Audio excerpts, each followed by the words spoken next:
Apache woman said. The rancher wept. Golden light spills across endless grassland. A weathered ranch house sits against distant mountains. John Carter, 55, rugged rancher with kind eyes, walks toward his barn. John tends to horses.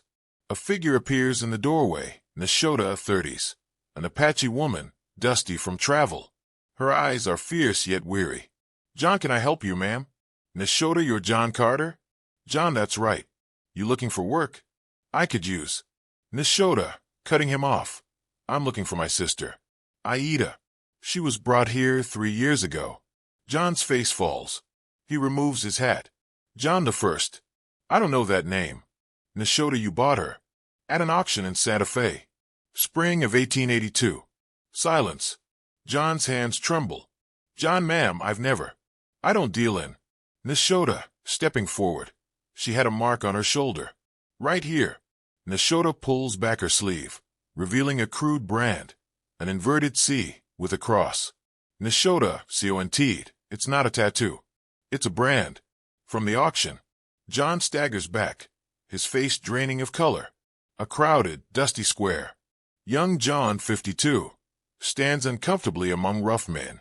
On a platform, Indigenous women and children stand in chains. An auctioneer barks prices. Auctioneer VO. Healthy, young, good for housework. Young John's face shows internal conflict. He raises his hand. John, voice breaking. They said we were saving them. That they'd die otherwise. Nashota, saving them by burning your mark into their skin? John the First didn't. That wasn't me. The men who ran the auction, they... God forgive me. I didn't stop them. Tears streamed down John's weathered face. John so indeed. Her name wasn't Aida when she came here. They called her Mary. She left 2 years ago. I gave her money, a horse. She wanted to go north, to Canada. Nashota, you gave her money? How generous, for someone you bought like livestock. John, falling to his knees. Every day I see her face. Every single day. I told myself I was different from the others, that I treated her well. But I see it now. There's no way to treat someone well when you've stolen their freedom. Nashota stares down at him, her jaw clenched. Nashota, did she ever smile? My sister used to sing while she worked. John, looking up, never heard her sing. Not once. But she'd stare at the mountains, for hours sometimes. Nashota's hard exterior cracked slightly. Nashota, she was staring home. We grew up in those mountains. Long pause. The weight of history hangs between them. John the First have records. Letters she left behind. Direction she mentioned. I'll give you everything. And money. Whatever you need to find her. Nashota, I don't want your money. John, then take the ranch. Take everything. It's built on sin anyway. Nashota, quietly. I just want my sister. She turns to leave. John remains on his knees. John, ma'am. Nashota, I know I have no right to ask. But will you tell me if you find her? I need to apologize. I need her to know. Nashota, turning back, know what? That you're sorry? That you didn't understand? My sister was 15 years old. She knew her name. She knew where she belonged.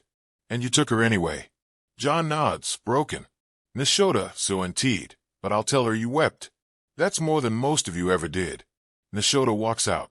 John remains on the barn floor, sobbing. Nashota mounts her horse.